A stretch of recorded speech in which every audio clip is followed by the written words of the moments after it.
Todos tenemos un doble que vive en las antípodas, pero encontrarlo es muy difícil, porque los dobles tienden siempre a efectuar el movimiento contrario. Mi nombre es Nicolás Vázquez, del grado de décimo A, y hoy voy a hacerles una reseña sobre un libro muy interesante que me leí, que se llama Doblaje, cuyo autor es Julio Ramón Ribeiro. Bueno, el cuento de Doblaje trata la historia sobre un hombre inglés, que está muy interesado en este tema del ocultismo y que no se puede sacar esa duda de la cabeza de si realmente existe un doble al otro lado del mundo, en las antípodas.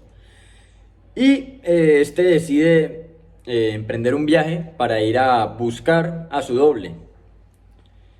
Pero tiene esta frase muy en cuenta, la que dice que es muy difícil encontrar ese doble, puesto que siempre tiende a efectuar el movimiento contrario.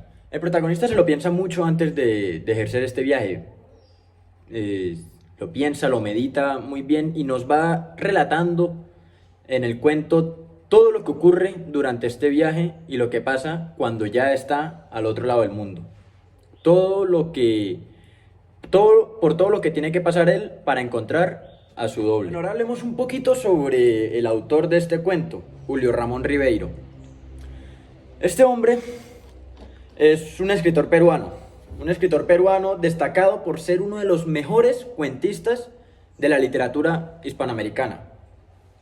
En Perú fue distinguido con dos premios muy importantes, el Premio Nacional de Literatura en 1983 y 10 años después fue galardonado con el Premio Nacional de Cultura. También tuvo premios internacionales, como el Premio de Literatura Latinoamericana y del Caribe Juan Rulfo. Hay que destacar que este premio es uno de los más importantes y de mayor prestigio en el ámbito cultural hispanoamericano. Muchos dicen que este autor es muy influyente en el siglo XX y que es una de las figuras más importantes en la literatura y la cultura hispanoamericana. El cuento trata varios temas como el ocultismo y temas muy relacionados a esto que la verdad me llamaron muchísimo la atención. Me hicieron pensar cosas como si realmente existe alguien igual a nosotros, un doble al otro lado del mundo. La verdad me causó muchísima curiosidad los temas de los que trata el autor en este cuento. Este cuento, la verdad, es un poco corto, no te vas a demorar más de 15 o 20 minutos leyéndolo, pero la verdad vale la pena leérselo. Esos 15 o 20 minutos de verdad que lo vas a aprovechar, porque el autor utiliza muchos mecanismos como figuras literarias y la primera persona para poder enganchar al lector al cuento y de una u otra manera el protagonista termina estando en tu cabeza y tú terminas estando en los pies del protagonista, en los zapatos del protagonista.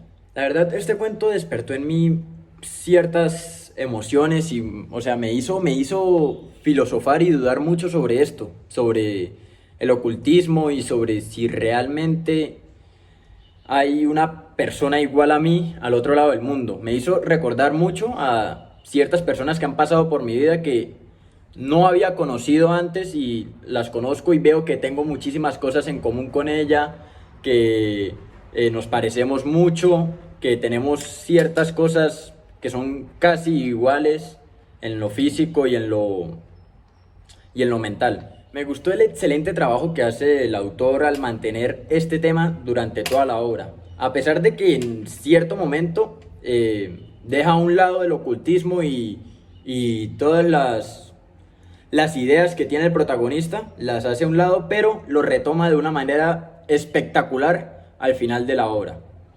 De verdad que tienes que leértelo completo para poder llegar a este desenlace y quedar sorprendido. Hay que prestar mucha atención a los detalles que nos da este cuento, ya que al final de la obra puedes conectar temas y darte cuenta e inferir muchas cosas que nos deja el desenlace. La verdad a mí me sorprendió muchísimo, muchísimo el final. Te lo recomiendo. Hay que prestar mucha atención a los detalles que nos da este cuento, ya que al final de la obra puedes conectar temas y darte cuenta e inferir muchas cosas que nos deja el desenlace. La verdad a mí me sorprendió muchísimo, muchísimo el final. Te lo recomiendo. Y para finalizar, quiero pedirles que escriban aquí en la cajita de comentarios qué tal les pareció este cuento, si ya se lo leyeron o si no se lo han leído, o qué esperan encontrarse al leer este cuento. Y también quiero escribirle qué opinan sobre el autor del cuento, Julio Ramón Ribeiro. Bueno, muchas gracias y nos veremos en una próxima oportunidad.